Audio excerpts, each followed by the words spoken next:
За последние полгода чувашские спортсмены завоевали десяток медалей на международных соревнованиях. Сейчас среди наших ребят есть обладатель золотой медали Кубка Европы по кикбоксингу, победитель чемпионата мира по спортивной аэробике, чемпионка Европы по пауэрлифтингу в жиме лежа и золотая медалистка в первенстве мира по самбо.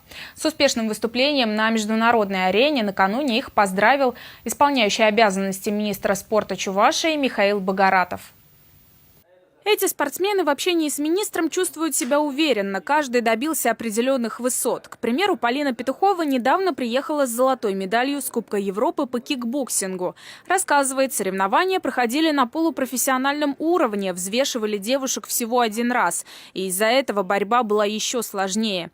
Некоторые за пару дней набрали по 3-4 килограмма. В финале я встретилась с первым номером сборной Чехии по кикбоксингу, с Микаэлой Кирлиховой. Причем она старше меня на 11 лет, уже такая очень матерая, опытная женщина.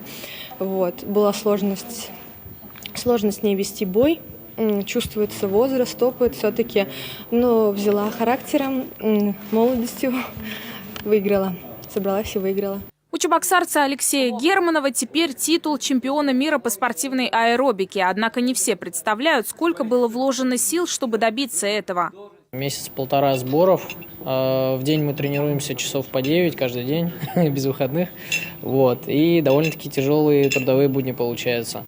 Тренер Алексея, пользуясь случаем, обратилась за помощью к министру. У Оксаны Дьячук много сильных спортсменов из Новочебоксарска. Однако им всем приходится ездить на тренировки в столицу республики. В городе Спутники уже несколько лет представителям спортивной аэробики негде тренироваться. Мы не можем открыть отделение спортивной аэробики нигде, в Новочебоксарске. Как-то хотелось бы, чтобы вы посодействовали нам в этом вопросе, потому что все-таки с Новочебоксарска каждый день есть, особенно зимой, маленьким спортсменам очень сложно.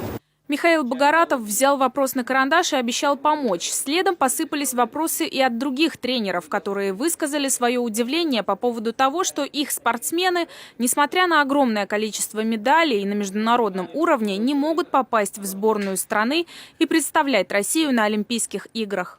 Ни один мой воспитанник не знает, что такое сбор. В конце встречи спортсмены поздравили Михаила Богоратова с новой должностью. Должность очень и очень ответственная, потому что наша республика с большими спортивными традициями. Об этих традициях, об этих достижениях знает не только Россия, СССР, но и весь мир. Поэтому, как говорится, удержать, что-то наладить, это дорогого стоит. Екатерина Храмкина, Елена Дмитриева, Виктор Степанов, Вести, Чебоксары.